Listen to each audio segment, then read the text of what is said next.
Ladies and gentlemen, hey, hi, how you doing? Welcome back to the channel. Last week, of course, we had the huge Season 2 launch for Cold War and Warzone, and the not-so-huge launch for Season 2 in Modern Warfare, which really was just the Battle Pass update. But regardless, Season 2 is here, and we have the first update of the season coming up this week. And today, actually, Activision previewed some of what's to come in the patch as far as content goes, and we also got a handful of different updates over the weekend as well. So as we go through it all today, if you enjoy the video at any point, let me know by dropping a like on it. Let's go for 3,500 likes on today's video. And of course, if you're new here, or if you're part of the just under 60% of viewers who aren't already subscribed, I am always covering the latest news, intel, updates, and everything else going on in COD, so feel free to subscribe with your notifications turned on. So first and foremost, looking at this week's This Week in Call of Duty blog post, Activision revealed that Cold War is getting a brand new playlist this week called the Rapid Fire Mosh Pit. And according to the blog, players are going to play in Team Deathmatch, Domination, Kill Confirmed, and Hardpoint on maps like Apocalypse, Nuketown 94, Crossroads Strike, Raid, etc. However, these are not just basic games of TDM and Hardpoint and whatnot. There's actually a constant radar that sweeps with pings throughout the entire match, so it's basically like there's going to be a constant UAV here. And best of all in my mind, Ghost is going to be completely disabled in this playlist, so you are always going to be on the minimap, and essentially, this is going to make it so that you're always going to have to be on the move as well. If you're camping in a corner like a rat, the whole enemy team is going to know exactly where you're at. That's going to be a GG. Honestly, it seems like this could be a lot of fun. Then also, the time in between matches is apparently going to be reduced, so you can get back into the games quicker as well. So this is rapid fire in all ways, it seems. Like I said, I am looking forward to trying this one out. Then Activision also revealed that gun game is going to stay in the rotation alongside Apocalypse 24/7, Nuketown 24/7, Face Off, then a handful of other modes are also going to be available in the coming playlist update.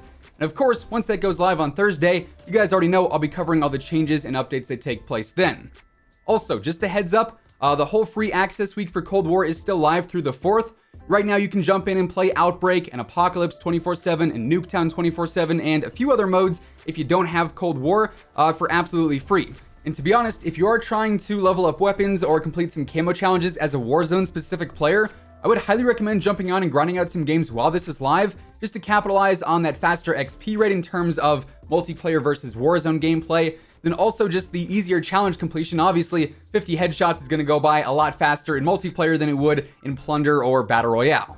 Then we also have a brand new shop refresh coming this week as well, as always. We actually have a pretty cool update happening this week. There's going to be multiple bundles dropping all throughout the coming days. And on the 4th, so Thursday, we're going to see the Maxis Operator Bundle debut, featuring, of course, Samantha Maxis as a playable operator. This is also going to feature 2 weapon blueprints, one AK-74U reactive SMG, and also a shotgun blueprint, so that one should be pretty cool. Then on March 7th, we're going to get the Anime Pilot Bundle, which comes with 3 blueprints. One's going to be for an SMG, one's going to be for a attack rifle, and then one's going to be for a shotgun. Then, on the 9th, we're getting another new store bundle. This one's going to be the Gilded Age 3. This is going to come with 2 legendary blueprints. However, they don't actually specify what kind of weapons those will be for. And the blog actually says you're going to get 2,400 COD points with this one. So, I'm kind of confused if this is presumably like a 2,400 COD point bundle. It's going to give you 2,400 COD points. It would be a free bundle in that sense. I don't know, maybe that's just weird wording on the blog's part, but that's what it seems to indicate as of right now, so we're going to have to be on the lookout for that one. Now, in addition to what all is coming this week, we also had a few other things happen over the weekend in Cold War and Warzone. Cold War did end up getting not 1, but 2 different hotfix updates. So going over the various patch notes here, on the 26th, they added in a performance update that increased and addressed some frame rate issues on all platforms. That was a big issue right as Season 2 launched. I know on PlayStation, there were some pretty crazy FPS drops, so that should now be fixed. On Raid, they fixed an out-of-bounds area. On Checkmate, they fixed an incorrect hardpoint zone. They brought back Prop Hunt and added Apocalypse to the Prop Hunt map rotation. In League Play, they added in the Challenges and Events tabs. They fixed calling cards not appearing there, and they also fixed an issue with tokens not being redeemable specifically in League Play. And then for this specific update, they addressed some issues in Outbreak, including some stability issues. They fixed the match bonus XP being a bit too low, so you should now get some more XP from playing Outbreak. They fixed some issues with functions, an issue with the Ether Shroud field upgrade. They patched an exploit with the Death Machine, and then they also added a cap to the splash damage that the ray gun can inflict on any given player. And then on the 27th, we got another new update, so it was a pretty busy weekend, it seems. And in this update, they addressed some tooltips and calling cards not displaying. They fixed an invisible operator glitch, which I don't know if you guys saw this, but I ran into it a handful of times on Apocalypse. I know some friends did as well. And basically, you just make it look like your gun was snaking on the ground, and all you saw was this gun running on the ground, or sliding on the ground rather. No player box, no hitbox to actually shoot at. It was pretty broken to say the least, but also kind of funny to watch, I won't lie. It's funny seeing like an AK-74U just slithering around Apocalypse shooting people. Definitely a weird one, but hey, that is now fixed. They also fixed an issue with League play ranks displaying as 0, and they added in some stability fixes to Outbreak, alongside fixing some issues with the boss zombies, and then also the holdout objective. Now, we did also see a slight store update over the weekend as well. We ended up getting our very first store bundle that features a new reactive camo. This is the Dead Ops Arcade bundle, and it goes for 1,800 COD points. This one features the side-scroller FFAR blueprint, which is indeed reactive. It's got the whole Dead Ops Arcade themed camo on it, and it changes colors based on your performance in game. Then this bundle also has the Deadbit RPD blueprint, a charm, a vehicle skin for Cold War, an emblem, a calling card, and then finally a sticker. Now, while we are on the topic of updates, we also have the Trello board, which has been updated a bit recently. In Cold War, they've got some fixes scheduled for private matches, not allowing all players to play because of a lack of content issue, and I assume that's going to be fixed here in the coming days since, of course, it does have the whole fix scheduled header.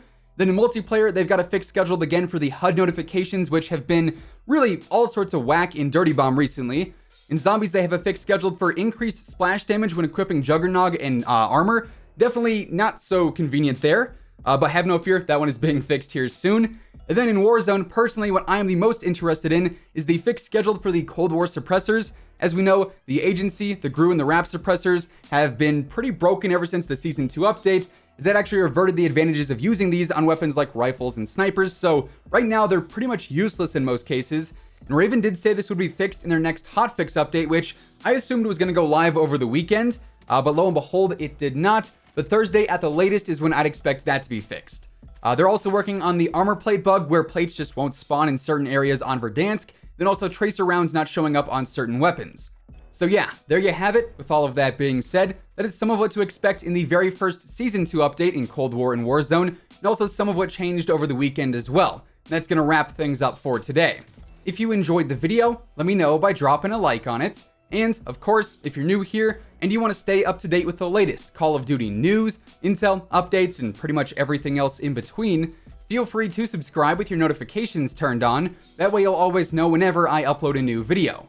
As always, if you want to check out any of my partners, be sure to use code IMMORTAL for a discount on all Scuff, G Fuel, and Control Freak products, and the links for all those can be found down in the description below. But once again, thanks so much for tuning in, and until next time, take it easy, have an awesome rest of your day, and I'll catch you guys later. Peace out.